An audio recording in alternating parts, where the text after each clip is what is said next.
Good morning. Happy Monday. I hope you had a great weekend. Good to have you here.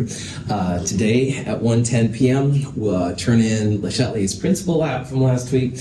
Problem set 2 is up, which is basically about the pH of acids and bases separately. We'll take quiz 2, which has stuff from that. And then we'll also do the titration calculations lab. Make sure you bring a printed copy. There's a lot of pages to this lab. I apologize for the length, but if you have all the pages, you'll see it's actually not too bad. I'll probably say that a lot. Sorry about that, but I just wanted to let you know. Any questions? Cool. You can check your grades online now. Friday I set that up.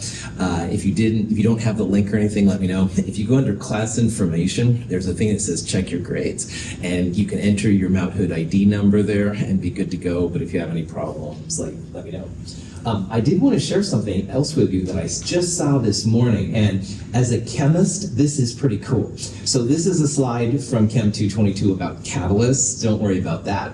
But what I did want to show you was right there, because just this, as far as I know, this weekend, they released a home video of a chemistry reaction. Now this, I think, is a strip of molybdenum. And what they're doing is they're turning an alcohol into a type of, it's either acetic acid or an aldehyde, I'm not sure. But what this little home video shows is that this is the actual reaction happening in real time. This is Smart M technology, which I honestly have no idea what's going on there. But whoa, because it hasn't been that long, they were able to have pictures of atoms. And you have to remember that an atom is smaller than the wavelengths of light that we use to see the world. So the fact that you get a picture is pretty cool. This is a video, like a home video, and it's crappy technology and stuff like that. But as a chemistry thing, this is cool. It's the first time they've shown in real time a catalytic conversion. So kind of a neat thing.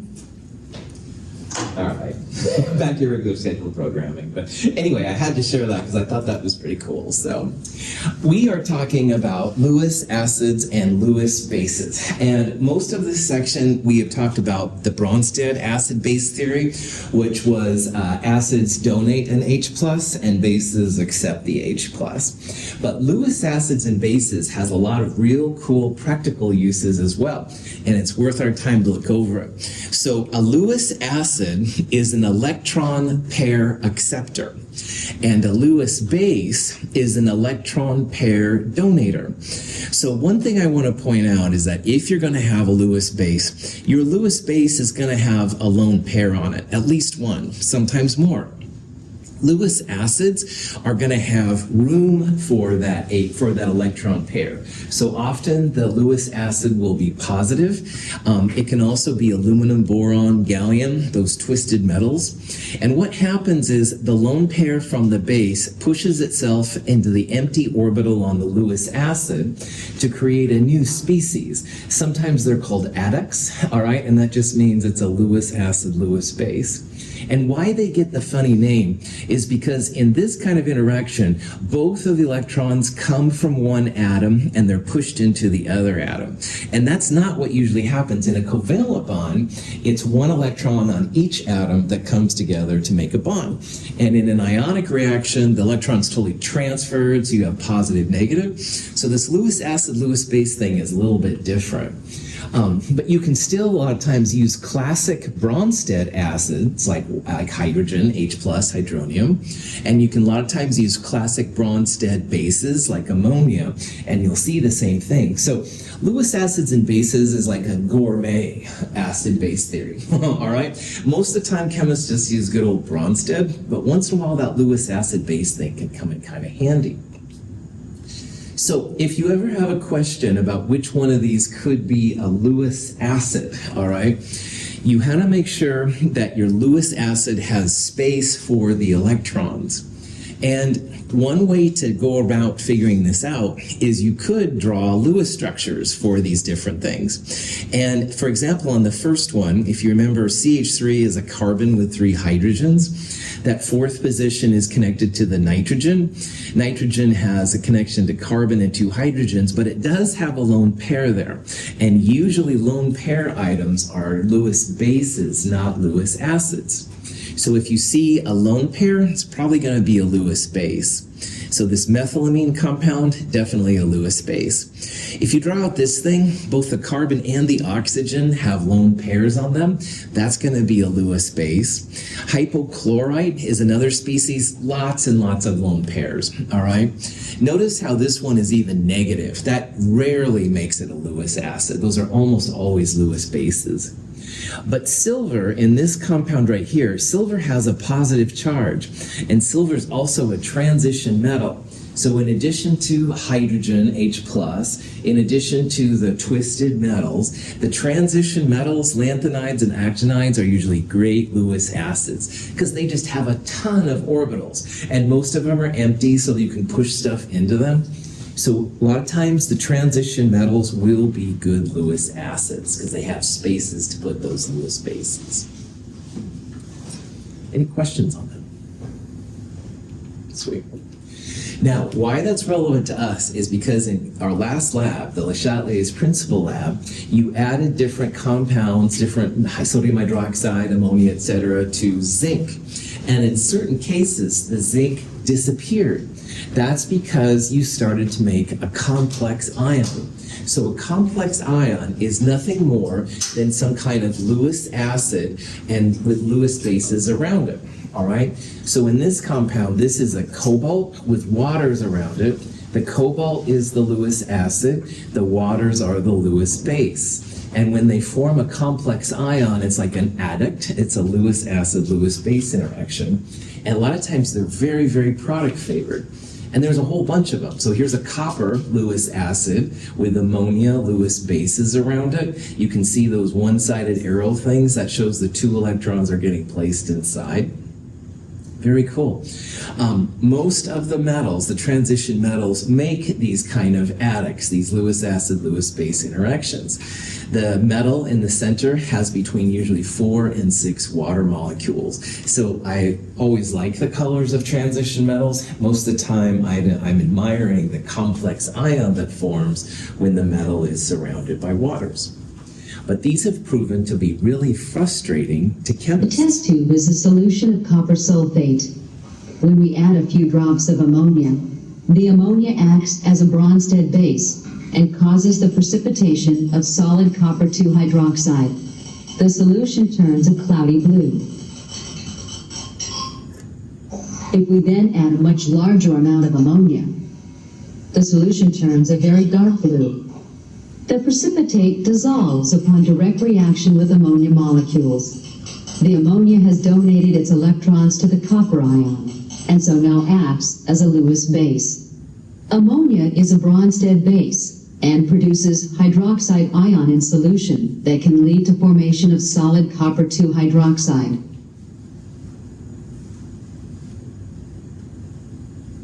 With additional ammonia, a Lewis acid-base reaction occurs. Cool. So let's pretend this morning that Evan is my boss, and he goes, Russell, we need copper 2 hydroxide. No problem. So copper 2 hydroxide, you want to get from a copper 2 plus ion. They were using copper 2 sulfate, which is really water soluble. And I didn't have any hydroxide, but I added ammonia.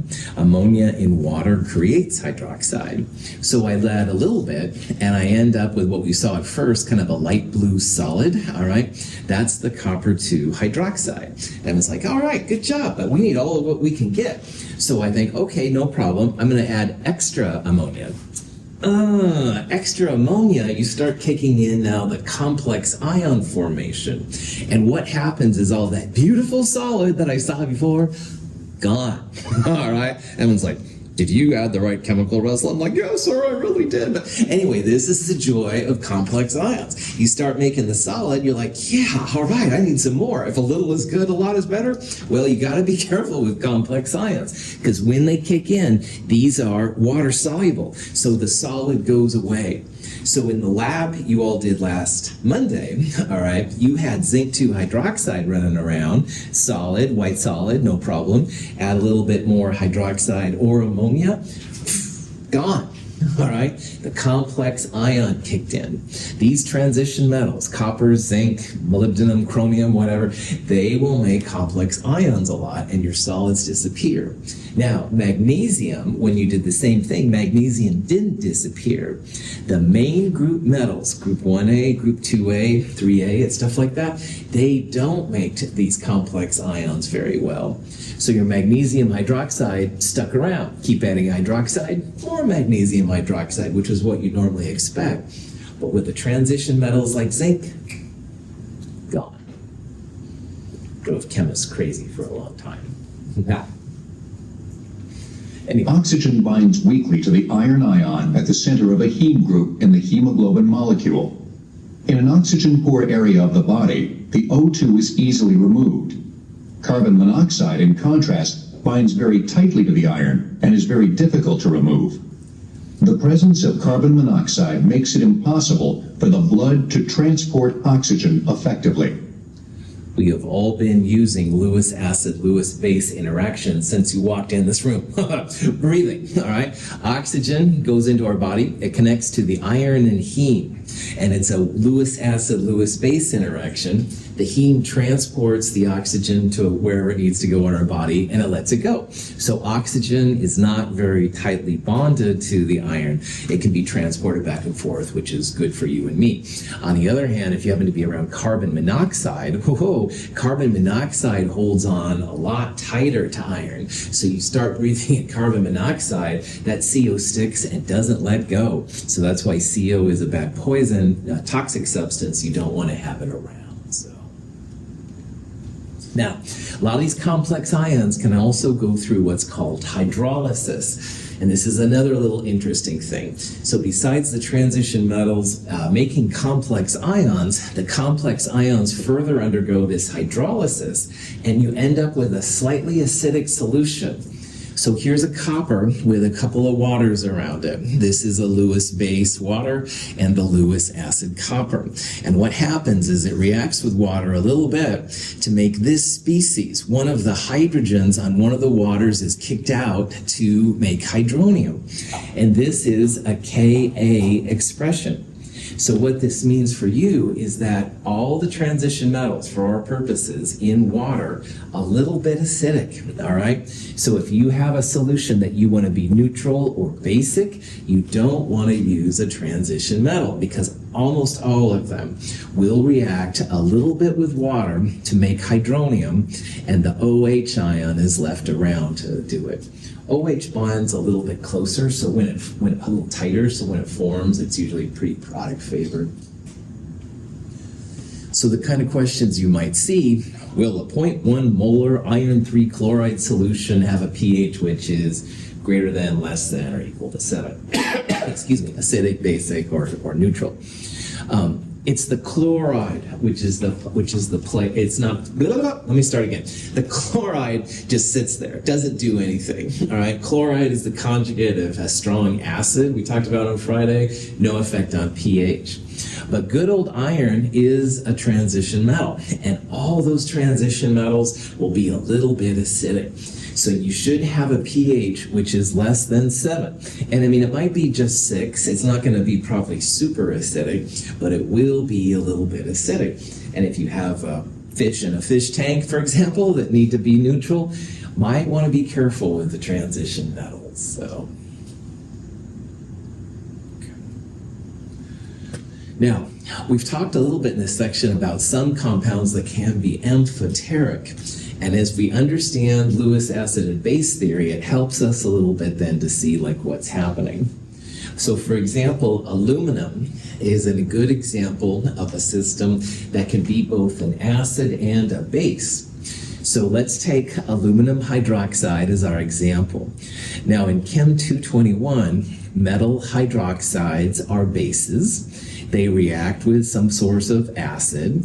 Water is a product, and whatever's left over is the quote-unquote salt. So in this case, it would be just aluminum 3+. It's a net ionic reaction. It doesn't matter. Either way, this is a classic acid-base reaction. This is aluminum hydroxide acting as a Bronsted base. So it's OH- is accepting the H+ to make water. stuff like that. But aluminum hydroxide also has another part to play sometimes. If you place this in too much hydroxide, then you start to make a complex ion. The AlOH4 minus ion also dissolves in water, and it looks like your aluminum hydroxide goes away. So in this case now, the aluminum of aluminum hydroxide is acting as a Lewis acid. Hydroxide is acting like a Lewis base with a lone pair. It's pushing itself into aluminum to make this complex ion species. So this is one reason why some of these complexes they can go both ways. So just as a quick review then, the Lewis acids usually going to be transition metals, aluminum, boron, gallium, hydrogen ion, definitely, things that are more often positive than anything. And the Lewis bases will be things with lone pairs on them, so water, ammonia, carbon monoxide, all right? Things with a lone pair on them have a greater tendency to be a Lewis base than a Lewis acid. Oh, this shows the reactions you can do. This is just an aluminum 3+, so imagine it's aluminum nitrate, for example. And if you add just a little bit of a base source, ammonia, a little bit of hydroxide, you do make the aluminum hydroxide, and it's insoluble, like most of the metal hydroxides. So if you take this insoluble metal aluminum hydroxide and you add acid, they react, energy is released. You make aluminum 3+ and water. This would be a classic, I would say, base plus acid reaction to make water and whatever's left. But this one is kind of unexpected. Again, if a little is good, a lot is better doesn't work here, because if you wanted to make more aluminum hydroxide and you add extra hydroxide, bam! All your solid's gone, you've got a clear solution. This has the AlOH4 minus ion, and that looks like, everything goes away. It's just transformed now into one of these crazy complex ions. This is something that chemists have to worry about. Questions? All right. So if you have a complex ion, there's a special kind of equilibrium constant for it called a formation constant, K sub F. And these KFs are usually incredibly product favored, very, very large Ks. And if you have a complex ion expression, products over reactants. But one thing that's a little strange, the complex ion is the product, and whatever goes into it will be the reactants. So it's numerator over denominator. Numerator will be the complex ion, and the denominator will be whatever goes into it. So you can see here that this is the product. Copper 2+ is in the bottom, and ammonia to the 4th power is in the bottom too. There are some cool uses of complex ions. Silver chloride is very insoluble, and sometimes our burettes get like a white film on them, and it's hard to clean off. But one trick that the stockroom uses is they add just a little bit of ammonia, and the ammonia actually creates a complex ion with the silver ion and chloride. Now, why this is kind of cool for us here at Mount Hood is that this reaction is an equilibrium, but it does make some of this species. And this is the white film on our glassware.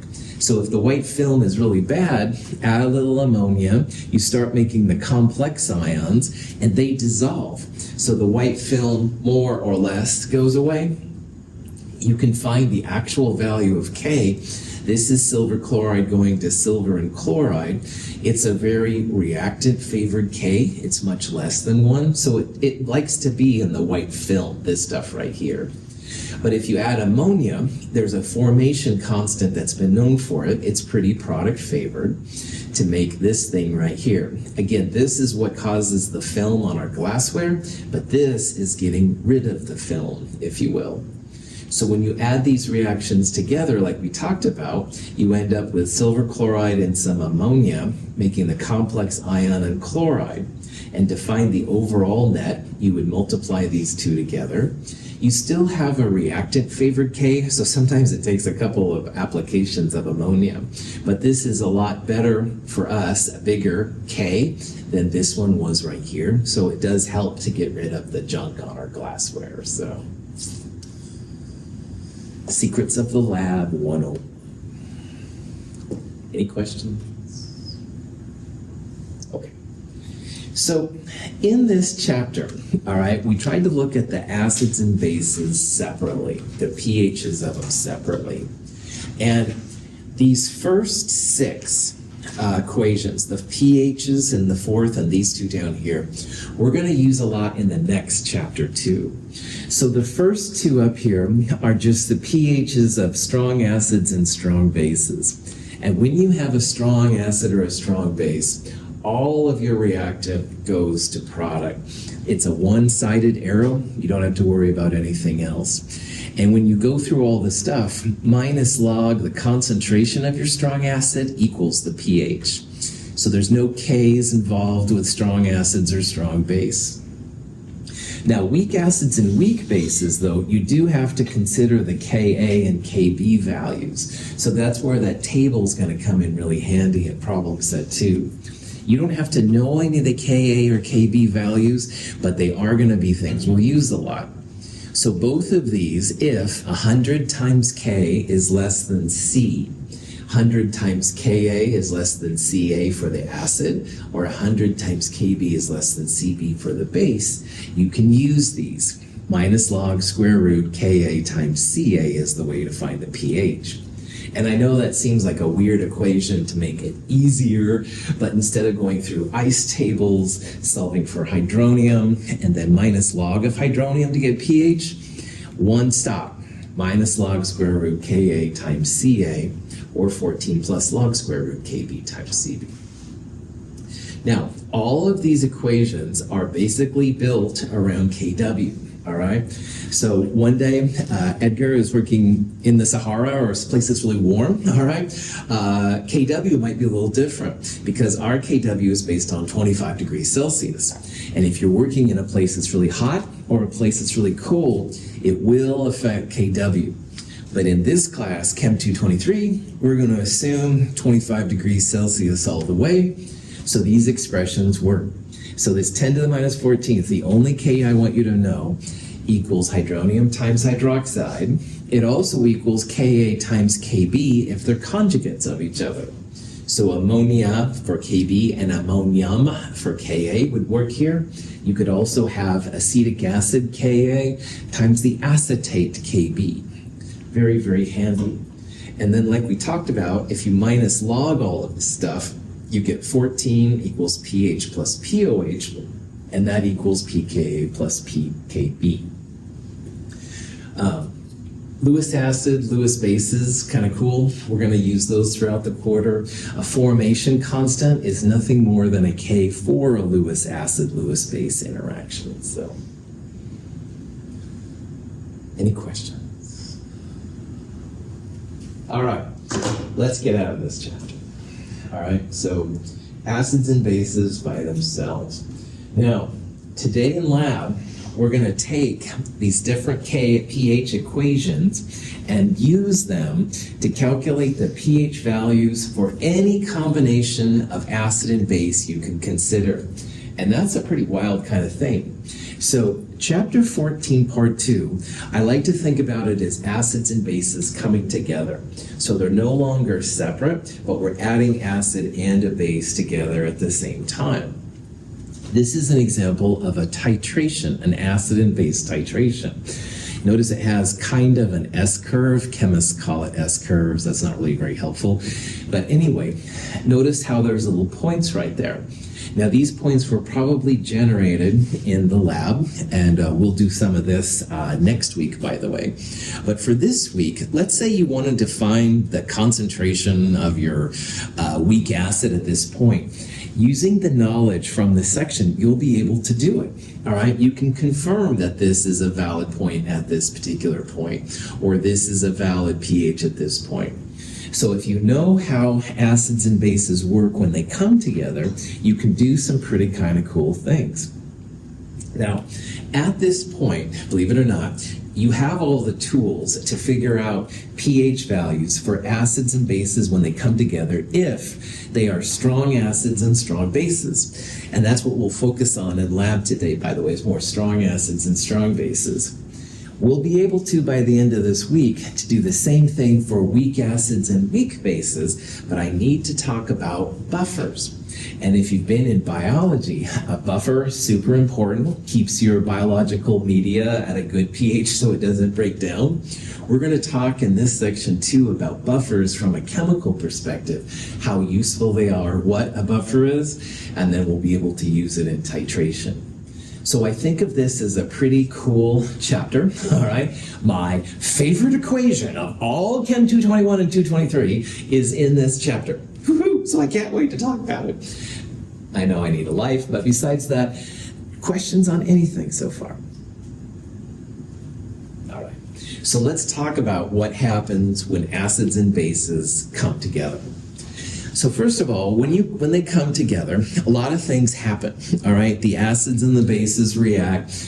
Some will be more product favored, some will be more reactant favored. This is an example of a type of a titration setup, and we will actually use this next week. Now, this is an example of a pH meter, which is basically an electronics device that turns current into a pH, and there'll be some kind of display for what the pH is. And the pH meters always have a pH probe, all right, that goes inside your solution. And usually what happens is in the bottom here, you have a known acid or base. In this case, you can see it's HCl. And in the top part up here, you'll have a burette, which is a type of glassware that delivers really precise amounts of volume. And the burette will have the opposite. So if there's an acid here, there'll be a base up there, or vice versa, all right? And what happens if you, in this example, you'd start off with a very acidic pH because you have an acid. But as you start adding more and more sodium hydroxide from the burette, the pH will go up and up and up and up and up. And at first, there's a lot of reactions because the acid and the base are fighting. After a while, you'll probably add enough base so that there won't be that much acid left over and it'll be easier. Now, in the old days, before electronics were king, they used to have different indicators, chemicals that would turn color at a certain pH range. And sometimes those are kind of nice to have, but honestly, I prefer just the raw electronics, all right? Because electronics will tell you the pH ranges and stuff like that. But if you look at reactions on YouTube, a lot of time there'll be color changes. So a titration will have a known concentration of one species, and usually you're adding it to a solution of an unknown concentration. So if you have a known base, you'll add it to an unknown concentration of acid or reverse, all right? Doesn't matter. And it varies. Most of the time, you know what's in the burette and you don't know what's in the beaker, but you can do it the opposite too. There's a lot of flexibility as long as you know what you're doing. These pH meters, super helpful, all right? It's basically just an electronic device that tells you the pH. So if you start with an acid, the pH will be less than 7. And as you add a base, your pH goes up, up, up, up, up, because pH becomes more basic, becomes a number closer to 14 as you add more base. But regardless of what you're adding, the equivalence point is really important in a titration. And the equivalence point is where the moles of the acid equal the moles of the base. And there's a way to tell from the graph where the equivalence point is. So equivalence point is one of the points you want to pay attention to in a titration to kind of see where you are in the reaction and stuff like that. In the goal, you want to experimentally or calculate the pH at any point. All right, that's kind of the idea. Especially in this chapter, I want you to see the math that goes involved, and it's no crazier than any of the math we've seen, that's for sure. But you will, at the end of the day, then have the ability to calculate the pH for any amount of acid and base that comes together. And that's kind of a cool thing to say. Questions? Okay. This is an example of when you have acetic acid, a weak acid, and you're adding in sodium hydroxide, a strong base. Now remember, acetic acid is an acid. Acids have pHs less than 7. So you can see in this first part of the graph right here, the pH starts off a little, about 3, all right? That's usually about right for a lot of the weak acids. It starts out acidic. You start adding sodium hydroxide from the burette, and it starts to go up. But initially, there's kind of like a gradual increase. And then as you get closer and closer to the equivalence point, which is where the moles of the acid and the base are equal, then you go through a steep part, which is this part right here. Then finally, when you get past the steep part, now your base dominates the solution, and the pH begins to kind of mellow out. It still goes up, but it goes up a lot slower. So down here, the acid dominates. Up here, the base dominates. What you're adding dominates here. What you started with dominates down there. And right in the middle, at this point or so, that's where you have the equivalence point. So one thing I want to point out right now is that if you want to find the equivalence point for the reaction, it's the middle of the steepest point, all right? So you can literally, with a ruler, if you want to go old school or whatever, you can literally just find that midpoint, and that's going to be the equivalence point. And there's a lot of cool things you can do at that point, which is nice. Questions? Okay, so when you're titrating with a weak acid or a weak base, there's another player involved. Like you'd think it would be just the stuff from the burette and the stuff in the flask. But those crazy weak acids, as weak acids are being used up, which is the red line here, in the contrast, the weak acid creates the conjugate base. So we talked about how acetic acid reacts a little bit with water to make that conjugate base acetate plus hydronium. So notice here that the acid goes down as the reaction proceeds, but in the process you end up making more and more of the conjugate base. And this conjugate base is weak, but it's a base, all right? And it's going to have an effect on our pH we're going to see. Now, you don't have this kind of problem with strong acids and strong bases. If you started with a strong acid, it would go down like this, but there would be no weak base coming back because the conjugates of all the strong systems don't affect pH. But man, when it comes to these weak acids and weak bases, then you have to consider their conjugates.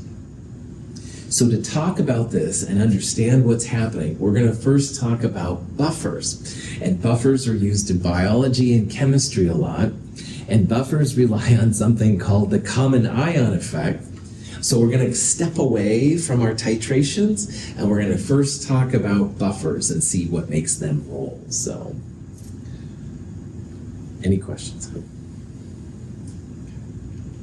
All right, so common ion is really nothing more than a Le Chatelier's principal effect.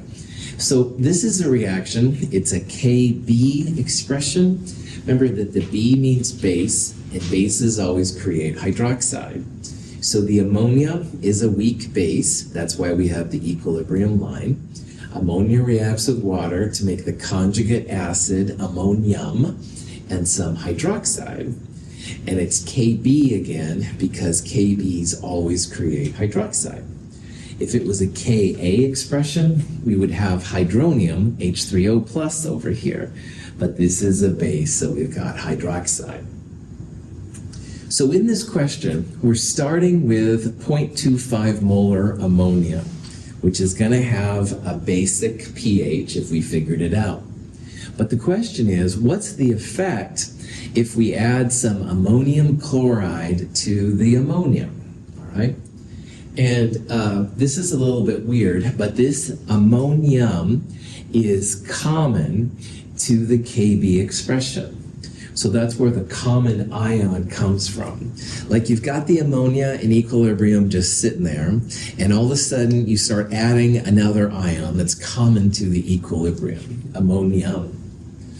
So before we go through the remaining parts, let's think about this reaction in terms of Le Chatelier's principle.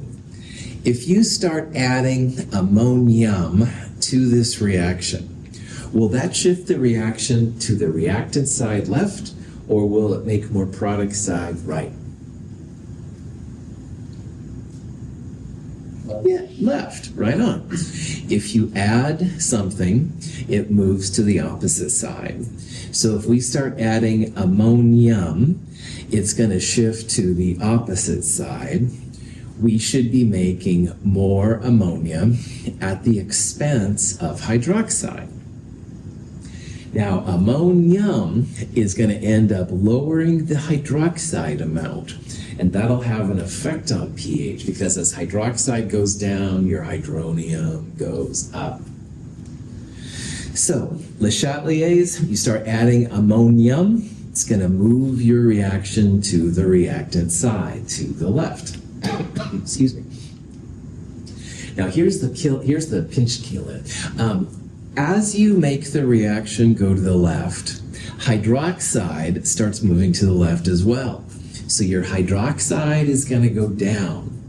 Now, hydronium and hydroxide are linked by that Kw, that 10 to the minus 14th. So if hydroxide goes down, hydronium is going to go up. You start making more hydronium, that's an acid. So we would expect that the pH will go down as you add ammonium. Le Chatelier says add ammonium, shift to the left, less hydroxide, more hydronium. More hydronium means more acid. pH should become more acidic. It's going to go down. And if you think about it, that kind of makes sense, because ammonia here is a base and ammonium is a conjugate acid. And if you add acid, the reaction will become more acidic. pH is going to go down. If you added a base, the pH will start increasing, because bases make pH go up. So this is the idea here in terms of Le Chatelier's principle. And this is why Le Chatelier's principle is really helpful. It helps you predict like the effect of things. And again, start adding ammonium, reaction shifts to the left, less hydroxide, more hydronium, and more hydronium means a more acidic pH. Questions? Okay. So here's a question. We're adding sodium acetate to an acetic acid solution. And the question is, what's going to happen here to the pH? Now, you're going to see questions like this. You don't have Kas, Kbs, et cetera, to figure out the exact value. But what you need to focus on is what you're adding. Who cares what's already there? All right? Acetic acid is going to be acidic. Yeah, right, it's an acid, but we don't care about that. You're adding sodium acetate. Now, sodium acetate, you can ignore the sodium. Sodium's a spectator. It's one of the conjugates of the strong acids, bases we talked about. Acetate, however, has a pH effect. Now remember, acetic acid is acidic. Do you think acetate will be acidic or basic? Basic. Basic, yeah. And at this point, if you're like, Russell, what are you talking about, man? You're talking in foreign language. Remember that weak acids have a conjugate base. And acetic acid's conjugate base is acetate. It's acetic acid without the H+. So really what this question is saying, we're adding a base. What's the effect on the pH? Will bases make the pH go up, down, or stay the same? Up, that's right. pHs make the pH go up, all right? So if you can just isolate what you're adding, who cares what you've got there? Water, HCl, Diet Coke, it doesn't matter, all right? Ignore it. You just focus on what you're adding, all right? And acetate is the conjugate base, important word, of the acid. Bases make the pH go up. Questions? Okay. So back to the original problem, all right? What we're going to do in this problem is first find the pH of the 0.25 molar ammonia solution by itself, and then we'll calculate the change as we add ammonium chloride to it. So in this kind of problem, what you could do is set up an ice table. The ammonia is 0.25 moles per liter. These two are both 0. They'll go up by x. This will be 0.25 minus x. We will need the Kb for ammonium, which is in the table. You do not have to know any of the Kb values. But because I'm a nerdy instructor, I know it's 1.8 times 10 to the minus 5. You don't have to know that. Anyway, 1.8 10 to the minus 5, when you look up the Kb for ammonia, x times x on the top, 0.25 minus x.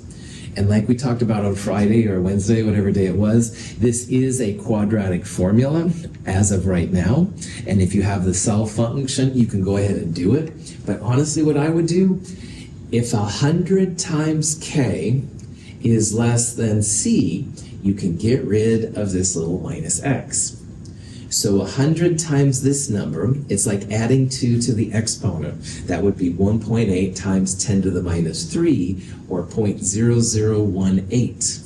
And that number is still smaller than this number, which is 2.5 times 10 to the minus 1.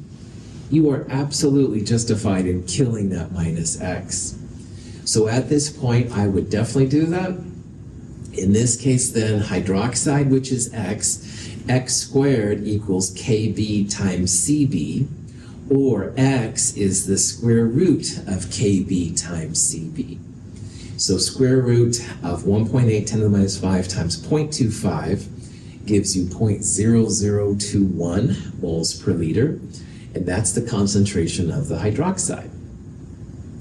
Minus log of hydroxide gives you POH, which is 2.67, and pH 14 minus POH is 14 minus 2.67, 11.33. And again, at this point, check yourself. B's stand for base. Your pH should be basic, and it is. It's greater than 7. Good to go. Now, like I said at the end of the last chapter, though, I highly recommend that you start thinking about my quote-unquote quick and dirty equations. And I know they feel weird, but instead of going through ice tables, thinking if 100 times K is less than C, hydroxide, POH, pH, something like that, one stop, all right? 14 plus log square root Kb times Cb. So 14 plus log square root 1.8 times 10 to the minus 5 times 0.25, 11.33. So the pH of the ammonia by itself, 11.33. Any questions? Okay. In problem set 3 and beyond, 100 times K will always be less than C. All right, problem set 2, maybe I'll throw something at you that wouldn't be that case, but even then it's going to be pretty rare. All right, most of the time, 100 times K less than C. Okay. Now, it was 11.33 with the ammonia, but what happens when we're going to start adding ammonium chloride to the ammonia? All right? And again, like we talked about with Le Chatelier's, it's not the chloride that's very interesting, but boy, the ammonium is, because ammonium is the conjugate acid of ammonia, and because it's an acid, it's going to start make the reaction going to the reactant side. That's going to use up some hydroxide, and as hydroxide gets used up, hydronium comes in its place. So this solution will become more acidic, and our 11.33 pH should go down after we add the ammonium to it. So we expect that after adding the ammonium chloride, it'll become more acidic, but you know, you should always make sure based on the math and stuff. So what you can do is set up another ice table. It'll look similar to what we did before, except that now we have some ammonium present, all right, 0.10. We still have the ammonia, and we're adding ammonium to it. Now, remember that at equilibrium, none of these can be negative, all right? They can't be 0 and they can't be negative. So because hydroxide still starts at 0, it has to go up by X. Ammonia will go down to make some hydroxide, and as much as ammonia goes down, ammonium will also increase. It's going to go up by plus X. So before in the last ice table, we had this for ammonia, this was just X, and that was X. But now with some ammonium, we're going to have a little different term right there. Cool. Okay. Same Kb for ammonia, 1.8 times 10 to the minus 5. And that equals ammonium times hydroxide divided by ammonia. The denominator looks the same. The numerator now will be X times hydroxide. Whoops, I flipped them around. Sorry about that. Ammonium is 0.10 plus X, and hydroxide is just X. But hopefully you get the right idea. Now again, at this point, this is a quadratic formula. This times all of that equals x squared plus 0.10x. You can solve for the quadratic once again. But like always, lazy instructors, instructors that have thought about this a little bit, realize that the X amount here was pretty small in the last example. So 100 times K was less than C, and we were able to kick this out. And remember that X is hydroxide. And one of the things that adding an acid too is it makes hydroxide even smaller than it was before. So believe it or not, when you get to problems like this, if 100 times K is still less than your initial C, not only can you kick out this little minus X, you can kick out this little plus X. So what that means is that X equals Kb times Cb, this number, divided by the concentration of the ammonium. So you can see here what's happening then. X is the hydroxide. That's what we want to solve for. 1.8, 10 to the minus 5, the Kb, times the concentration of the base divided by the concentration of the conjugate. That's how you can find hydroxide. And if you do that, X comes out to be 4.5 times 10 to the minus 5, which is a little bit smaller than it was before. So POH minus log this number comes out to be 4.35. pH, 14 minus 4.35 gives you 9.65. And at this point, finally, we can see if our numbers make sense. Because before we had a pH of I think it was 11.33, and now the pH is 9.65. So lo and behold, adding that acid lowered the pH. And again, that's why it's so important to think about this. We added an acid, ammonia, and it dropped the pH, made it more acidic. It's still basic, but it's not as basic as it was before. And that's what I want to kind of highlight here. So we had this ammonia reaction. Ammonia was making a conjugate acid and hydroxide. And because it makes hydroxide, that's why it's a base. pH of the ammonia by itself, 11.33. You start adding ammonium, an ion which is common to your equilibrium. The ammonium shifted the reaction to the left. Less hydroxide means the pH becomes more acidic. And good to go. And notice how we were able to skip both this plus X and minus X in order to solve for the concentration of the hydroxide, which is kind of a cool thing. Any questions on that? All right. So here's another thing to ponder. We had a weak base. we added weak acid, and everything kind of coexists at the same time, both weak acid and weak base. And this is another really weird thing about these weak systems. There's no way, for example, that hydrochloric acid and sodium hydroxide would just sit there in the same solution. They would attack each other, all right? This is a weird thing about weak acids and weak bases. The conjugates can coexist with each other. There'll be an effect on the pH, but they're not like attacking each other, which is really strange, so. Okay, this is a good place to stop. We'll talk more about buffers on Wednesday. I'll see you all at 1:10. Have a great day.